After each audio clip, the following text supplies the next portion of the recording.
Okay, I'm here with Derby Telegraph chief football writer Steve Nicholson. Derby County back in action on Saturday away at Huddersfield Town, and it's a return to his former club for Rams midfielder Jacob Butterfield. Steve. Yeah, we've been to a press conference today and Friday and spoke to Paul Clement about Jacob Butterfield. Fans will remember, of course, he arrived on deadline day, a £4 million signing from Huddersfield. And Jacob's likely to start again. He started at Blackburn on Wednesday because Jeff Hendrick missed out. Jeff was feeling unwell. Jeff's been doing some light training, but he's still not fully recovered from the illness. So Jacob will carry on. Again, it's interesting with Jacob Butterfield, as I said, because he arrived at the same time as Bradley Johnson, and Bradley's made such a big impact already. He's really hit the ground running. And as I say, Jacob is slowly kind of finding his feet in the team. So again, it'll be interesting to see how he does against his old club. He was a big favourite at Huddersfield. Again, it'll be interesting to see what kind of reaction he gets, or kind of welcome he gets back from Huddersfield fans. But he'll be looking forward to the game, I'll say, because he'll be desperately keen to kind of stamp his mark on this Derby side, and especially with Jeff sidelined at the moment, it's a big chance for him.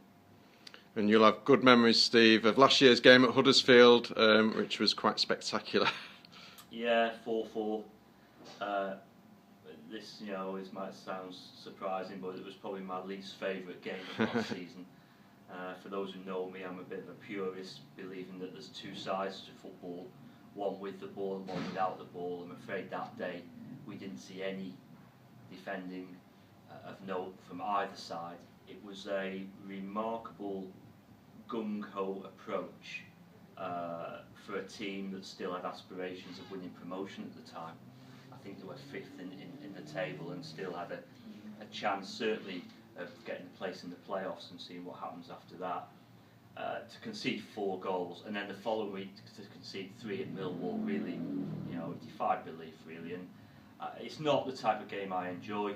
I would expect Paul Clement's team to be tighter than that. I certainly hope so. But Paul Clement's team on the road, very solid. 6 away games in the league. They've only conceded 3 goals, and they're unbeaten also. So they're a tough nut to crack, Derby.